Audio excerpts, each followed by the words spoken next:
लेकिन एक और बात कल मीर साहब कही मरियम नवाज साहिबा ने सलीम साफी साहब को जो इंटरव्यू दिया उसमें उन्होंने कहा है कि अभी भी इमरान खान साहब की जुडिशरी में कुछ लोगों की तरफ से सहूलतकारी हो रही है, वो फैज़ की बाकियात हैं, यानी कि पिछली इस्टेब्लिशमेंट पे वो डाल रही है कि उनकी बाकियातें सहूलतकारी हो रही है। बहुत बड़ा इल्ज़ाम है, कैसे देखते हैं? क्या ऐसा है कोई मामला कि इस बात से ये अखज़ किया जा सकता है कि इमरान खान को बार बार अदलिया बुलाती है कि आप पेश हो, इमरान खान नहीं हो रहे, जो कि शायद कल हो जाए?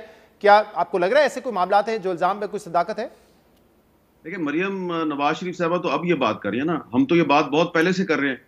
और जब हम ये बात करते थे तो कहा जाता था कि जी आप पाकिस्तान के दुश्मन हैं, आप गद्दार हैं।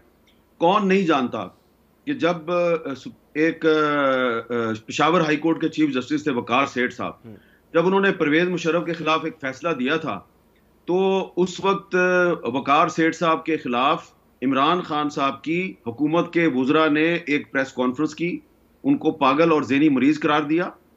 और उसके बाद फिर लाहौर हाई कोर्ट के यही जज थे मुज़ाहिर नकवी साहब, इन्होंने उस स्पेशल कोर्ट को ही अनकॉन्स्टिट्यूशनल करार दे दिया जिसने मुशर्रफ के खिलाफ फैसला दिया था। और ये सीनियर भी नहीं थे। और फिर उसके बाद इनको सुप्रीम कोर्ट में लाया गया, और ये अकेले नहीं थे, इसी तरह सिंध हाई कोर्ट से भी बहुत से लोग लाए थे। तो ये राना सनाउल्लाह साहब जो है बताए ना कि ये तो उस कमीशन के मेंबर हैं, वो जो पार्लिमानी कमीशन है, वो पार्लिमानी कमीशन में क्या हुआ था, किस तरह ये सब कुछ हुआ था। तो ये कोई मरियम नवाज शरीफ साहबा ने नई बात नहीं की। आज अगर वो कह रही हैं जी कि अदलिया में फैज़ की बाकियात हैं, तो मैं ये भी कहने की जसारत करूंगा कि फैज़ की बाकियात सिर्फ अदलिया में नहीं है। फैज़ की बाकियात तो मुस्लिम लीग नून में भी मौजूद हैं, और फैज़ की बाकियात तो पीपल्स पार्टी में भी मौजूद हैं। क्योंकि अभी थोड़े दिन पहले शाहिद हकान अब्बासी साहब ने मुझे ही एक इंटरव्यू दिया, और उसमें कहा जी कि जब जनरल बाजवा साहब जो हैं उनकी एक्सटेंशन का मसला था, तो सिवाय मेरे और नवाज शरीफ साहब के सारी मुस्लिम लीग नून कह रही थी कि बाजवा साहब जो है ना उनको एक्सटेंशन दे दी जाए। तो बाजवा साहब जो है वो उनको अगर एक्सटेंशन मिलती तो आपको पता है कि फिर फैज साहब जो हैं उनको उनको तो कोई हाथ भी नहीं लगा सकता था। तो फैज साहब और बाजवा साहब बिल्कुल एक थे। और फैज साहब की बाकियात सिर्फ जुडिशरी में नहीं है, फैज साहब की बाकियात जो है वो मुस्लिम लीग नून में भी हैं। और मरियम नवाज शरीफ साहबा को चाहिए कि वो थोड़ी सी इखलाकी जुर्रत का मुजाहरा करें और अपनी पार्टी से भी फैज की बाकियात खत्म करें। अच्छा मीर साहब, लेकिन ये सारा मामला जो हुआ है, ऑडियो लीक्स का आना, ये सब कुछ होना, इस पे आबिद जुबैरी साहब सुप्रीम कोर्ट बार एसोसिएशन के जो सरबरा हैं, उन्होंने कहा ये मामला सारा इलेक्शन से जुड़ा हुआ है, क्योंकि अदलिया ने ये हुक्म दिया कि 90 दिन के अंदर इलेक्शन होने चाहिए, उसके बाद ये चीजें सामने आई हैं। तो आपको लग रहा है इस वक्त जो कोर इशू है वो यही है कि पीटीआई इलेक्शन चाहती है और हुकूमत जो है वो इलेक्शन नहीं चाहती, लिहाजा ये सब कुछ इस वक्त जो हमारे सामने आ रहा है वो इस वजह से आ रहा है? देखिए, मैं तो जब भी पूछता हूँ राना सनाउल्लाह साहब से कि आप इलेक्शन से तो नहीं भाग रहे, कह कि जब मर्जी इलेक्शन करवा दे।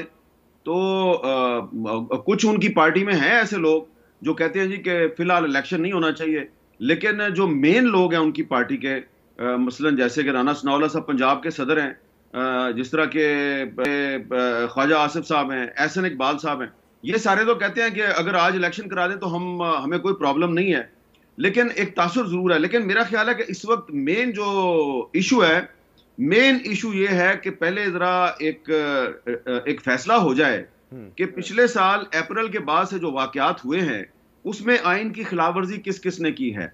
जो कहानी शुरू हुई थी तहरीक अदम एतमाद से, क्या वो तहरीक अदम एतमाद गैर आइनी थी? और अगर गैर आइनी नहीं थी तो फवाद चौधरी ने पार्लियामेंट में खड़े होकर आर्टिकल 5 के तहत पूरी की पूरी जो उस वक्त की ऑपोजिशन थी उसको पाकिस्तान का दुश्मन कैसे करार दिया, और उस तरीके में एतमाद को गैर आइनी क्यों करार दिया। और फिर आज जहां पे हम पहुंचे हैं, तो आज एक तरफ तरीके इंसाफ कह रही है कि ये जो पीडीएम है ये पाकिस्तान की दुश्मन है, पीडीएम कह रही है कि आप पाकिस्तान के दुश्मन है। और आप तो फवाद चौधरी साहब ने यह भी कह दिया है इंटरनेशनल कम्युनिटी को कि आप पाकिस्तान की हुकूमत का बायकॉट करें, जैसे कि आपने किसी जमाने में मोदी का किया था। तो अब आप बताएं कि सियासी इख्तलाफ की बुनियाद पर तरीके इंसाफ पूरी दुनिया में पाकिस्तान की जो रियासत है उसको बदनाम करने पे तुली हुई है। तो अब कैसे इलेक्शन कैसे होगा इस माहौल में?